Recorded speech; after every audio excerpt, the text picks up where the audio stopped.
सो hey guys, कैसे हो आप सभी लोग। Welcome back to my channel एजी अनाई मांगा। तो गाइस, आज मैं एक्सप्लेन करने जा रहा हूँ बुक ऑफ एस्पर के एपिसोड नंबर 523 को, जो कि काफी ज्यादा अमेजिंग होने वाला है। इसीलिए पहले ही वीडियो को लाइक शेयर कमेंट सब कुछ कर डालना। और बाकी जिन लोगों ने भी अभी तक इसके पिछले एपिसोड को नहीं देखा है, तो मैंने उस एपिसोड का लिंक इस वीडियो के नीचे डिस्क्रिप्शन में दे दिया है। आप लोग जाकर के पहले उस एपिसोड को देख लीजिए। बाकी तो जिन्होंने ऑलरेडी देख रखा है, तो उनके लिए शुरू करते हैं हमारा आज का ये वाला एपिसोड। लेकिन उससे पहले गाइस, मैंने मेंबरशिप के लेवल्स के नाम को चेंज किया, जिसमें कि हमारा फर्स्ट लेवल है ज़ूफेन सिल्वर डीमंस, दूसरा ज़ूफेन गोल्डन डीमंस, जबकि तीसरा है हमारा सिस्टर चूचू लवर। तो इसलिए सबसे पहले thank you MD Malik for joining ज़ूफेन silver demons and special thanks to MK for joining sister चूचू लवर लेवल। ऐसे ही अगर गाइस आप लोग भी ज्वाइन कर सकते हैं चैनल मेंबरशिप, तो आप लोग भी कर लीजिए। बाकी फिलहाल शुरू करते हैं हमारा आज का ये वाला एपिसोड। तो अब इस एपिसोड की स्टार्टिंग में हमें ज़ूफेन को दिखाया जाता है, जो कि अपने सामने के नजारे को देख करके काफी ज्यादा हैरान हो चुका होता है और कहता है कि ये फॉग बिल्कुल भी साधारण नहीं दिख रही है। इसके अंदर के लोग ना तो पकड़े हुए दिख रहे हैं और ना ही मरे हुए। तो फिर आखिर हम इसे सेंस क्यों नहीं कर पा रहे, और आखिर ये नरभक्षी फॉग का सीक्रेट क्या है। तो अब इधर दूसरी ओर चारों ओर फॉग को फैलता हुआ देख करके नेवल यांग भी चिल्लाते हुए कहते हैं, ज़ूफेन वो लोग आगे नहीं बढ़ पा रहे हैं, मगर लेकिन वो मरे नहीं है ना। तो ज़ूफेन कहता है कि आप बिल्कुल भी चिंता मत कीजिए, हमने फॉग में किसी भी तरीके की चीख को नहीं सुना। तो इसका मतलब तो यही है कि वो लोग खाली एक जगह पर ठहर चुके हैं, ना कि मरे हुए हैं। और मैं इन लोगों को जितना जल्दी हो सके उतना जल्दी बचा लूंगा, और जैसे ही मैं सारे प्रोसेस को फिगर आउट कर लूंगा, उसके बाद ही अगली मेरी बारी होगी। तो ज़ूफेन की ये बात सुनने के बाद में तीनों वेंडरबल्स ज़ूफेन को ही घूरने लगते हैं। उससे कहते हैं कि तुम्हारे कहने का क्या मतलब है। तो ज़ूफेन उनसे कहता है कि मुझे अभी भी पूरी तरीके से समझ में नहीं आया मेनली यहाँ पर क्या प्रॉब्लम है, इसलिए मुझे थोड़ा और ऑब्जर्व करने के लिए कुछ और बलि के बकरों की जरूरत है, और तभी शायद आगे मैं कुछ कर पाऊँ। इसलिए अब आप डिसाइड कीजिए कि आप में से कौन वहाँ जाने वाला है। और चिंता करने की कोई बात नहीं है, क्योंकि आखिर में जैसे ही मुझे सब कुछ पता चल जाएगा, मैं आप सभी लोगों को बचा लूंगा। तो ज़ूफेन की ये बात सुन वेनेवलियान चिल्लाते हुए कहते हैं कि क्या कहा, क्या हम तुम्हें बलि के बकरे दिख रहे हैं, और अगर तुम्हें ट्राई करने की इतनी ही ज्यादा चुल है, तो क्यों ना तुम खुद इसे जाकर के ट्राई करो। तो ज़ूफेन उनसे कहता है कि ऑफ कोर्स मैं ये नहीं कर सकता, क्योंकि हम में से जितने भी लोग यहाँ पर हैं, उन सभी में से सबसे तेज आंखें मेरी ही हैं, और साथ ही बैरियर्स को खड़े करने और पिल्स को बनाने की नॉलेज भी मुझ पे ही है। तो फिर बताइए, अगर मैं ही यहाँ से चला जाता हूँ, तो फिर आखिर आप क्या कर लोगे। इसलिए यहाँ पे सिर्फ मैं ही हूँ जो कि आप सभी लोगों को बचा सकता है, तो मेरे जाने के बाद आप सभी लोग भी मेरे पीछे पीछे ही आ जाओगे। इससे इस कौरे का परीक्षण करने का इम्पोर्टेंट मिशन मैं आपके ऊपर छोड़ रहा हूँ, जबकि मैं पीछे सेफली आपका इंतजार कर रहा हूँ। तो ज़ूफेन की ये सारे प्लानिंग को सुनने के बाद में वेनेवल येन भी वेनेवल यान से कहते हैं कि हाँ, इसकी बात में पॉइंट तो है। तभी वेनेवल को आगे बढ़ते हुए कहते हैं कि फाइंडिंग, इसलिए तुम्हें वहाँ जाना चाहिए, क्योंकि आज यहाँ पर तुम्हारे सेक्रीफाइस की ही जरूरत है, और इसी से हम ब्रदर्स को यहाँ से निकलने का एक रास्ता मिल पाएगा। तो ये सुनकर तो वेनेवल यांग गुस्से में चिल्लाते हुए कहते हैं कि तुम बहन के टको, तुम साले दोगले हो दोगले, साला उसकी साइड को लेकर के तुम लोग मुझे मरने के लिए छोड़कर जा रहे हो। और क्या बस इतना ही था हम लोगों का सेंचुरी से चला हुआ ये भाईचारा, और साला इतनी जल्दी तो लड़कियां भी पलटी नहीं मारती जितनी जल्दी तुम पलट रहे हो। तो पीछे से ज़ूफेन स्माइल करते हुए कहता है, वेनेवल फाइंड यांग, क्या आपको मेरे ऊपर विश्वास नहीं है? चिंता मत करो यार, मैं आपको बिल्कुल भी मरने नहीं दूंगा, इसलिए जाओ और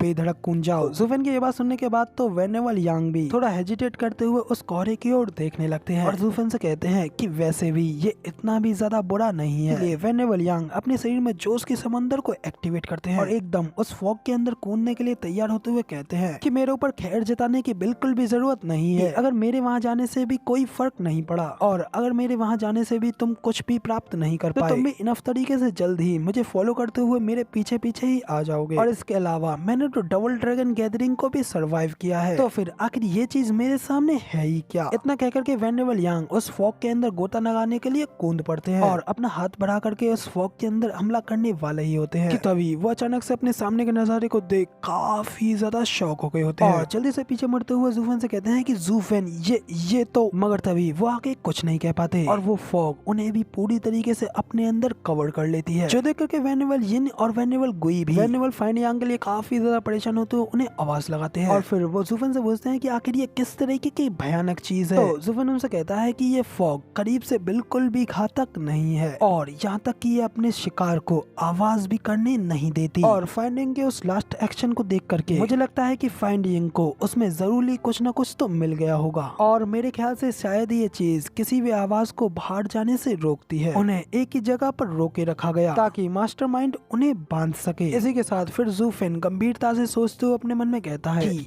आखिर ये है क्या चीज। साथ ही फिर वो अपने सभी साथियों के बारे में सोचने लगता है, जैसे कि वो सभी लोग पूरी तरीके से टूट चुके हों और उसी को अपनी मदद के लिए आवाज लगा रहे हों। तभी इस सब के बारे में सोचते हुए ज़ूफेन काफी ज्यादा शॉक हो गया होता है और फिर ज़ूफेन को कुछ तो समझ में आ गया होता है, इसलिए वो स्माइल करते हुए कहता है कि ओ अब मुझे क्लियरली सब कुछ समझ में आ गया और सचमुच उस बच्चे ने तो मेरे साथ लगभग खेल खेल ही लिया था, लेकिन अब मुझे समझ में आ गया है। तो अब ज़ूफेन को इस तरीके से देख सिस्टर चूचू भी ज़ूफेन से पूछती हैं कि ज़ूफेन क्या तुम्हें कुछ रास्ता मिल गया। तभी वेनेबल कोई भी ज़ूफेन से पूछते हैं कि ज़ूफेन क्या तुम्हें समझ में आ गया कि आखिर ये क्या चीज है। तो ज़ूफेन कहता है कि यकीनन इस चीज के दिखावे ने हम सभी लोगों को मूर्ख बना दिया है, क्योंकि ये कोई फॉग नहीं है और ना ही इसके अंदर कोई जहर है, और इससे भी अच्छी बात तो ये है कि इसका तो कोई अस्तित्व ही नहीं है। और क्या उस लड़के के बारे में आपको हमारी एनालिसिस के बारे में याद है?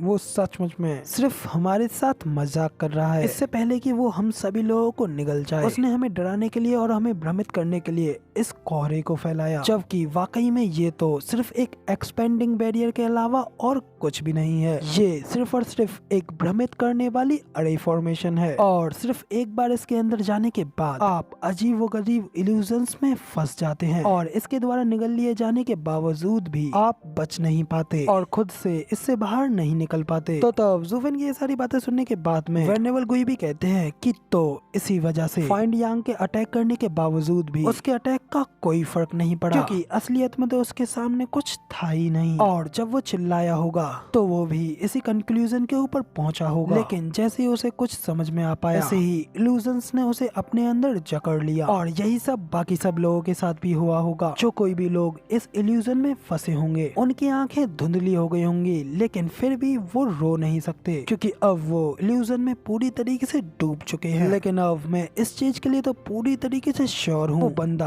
अरेज को बनाने के लिए बहुत ही ज्यादा इम्प्रेसिव है, क्योंकि यहाँ तक कि एक इथेरियल स्टेज का एक्सपर्ट भी उससे बच करके नहीं निकल पा रहा। तो वेनेबल गुई की ये सारी बातें सुनने के बाद में ज़ूफेन भी अपनी आंखें बंद करके कुछ सोचने लगता है, और फिर ज़ूफेन कहता है कि चिंता करने की कोई जरूरत नहीं है, क्योंकि वो बंदा इतना भी ज्यादा टफ नहीं है, और मेरे ख्याल से ये अरे डेफिनेटली 7th ग्रेड से तो ऊपर की है और काफी ज्यादा जटिल है। तो तब ये सुन फेरिसुई भी हैरान होते हुए ज़ूफेन से कहती हैं कि मगर लेकिन इतना भी एक इथेरियल स्टेज के एक्सपर्ट को रोके रखने के लिए काफी नहीं है, तो फिर आखिर वो फिर भी ये सब कैसे कर पाया? तो बताओ आखिर तुम इस बारे में क्या सोचते हो? तो ज़ूफेन कहता है कि उसने जरूर इसके इफेक्ट को बढ़ाने के लिए कोई स्पेशल रास्ता यूज किया होगा, और इसका मोस्ट लॉजिकल एक्सप्लेनेशन ये है कि उसने जरूर ही सीक्रेट यानी कि पवित्र स्टोन्स का यूज किया होगा। पवित्र स्टोन्स का नाम सुनकर के तो उन दोनों लड़कियों का मुंह खुला का खुला रह जाता है, और वो हैरान होते हुए कहते हैं कि क्या कहा सीक्रेट स्टोन्स? तो तब ज़ूफेन आगे कहता है और इस पूरे एंटायर वेस्टर्न लैंड में सिर्फ और सिर्फ मिडिल और सुपीरियर 3 सेक्टर के पास ही ये सीक्रेट स्टोन्स होते हैं, और इस तरीके से वेस्ट करने के लिए मिडिल 3 सेक्टर के पास में ये सीक्रेट स्टोन्स कम ही होते हैं, और इसीलिए कोई भी सही दिमाग वाला एल्डर इन स्टोन्स को इस तरीके के अरेज के ऊपर बिल्कुल भी वेस्ट नहीं करेगा, और इस तरीके से इन्हें सिर्फ वही यूज कर सकता है जिनके के पास ये जूतों के समान होते हैं। इसलिए इसका सिर्फ सीधा यही एक मतलब है, वो जरूरी सुपीरियर 3 सेक्टों में से किसी डेमोनिक सेक्ट का ही एक बंदा है,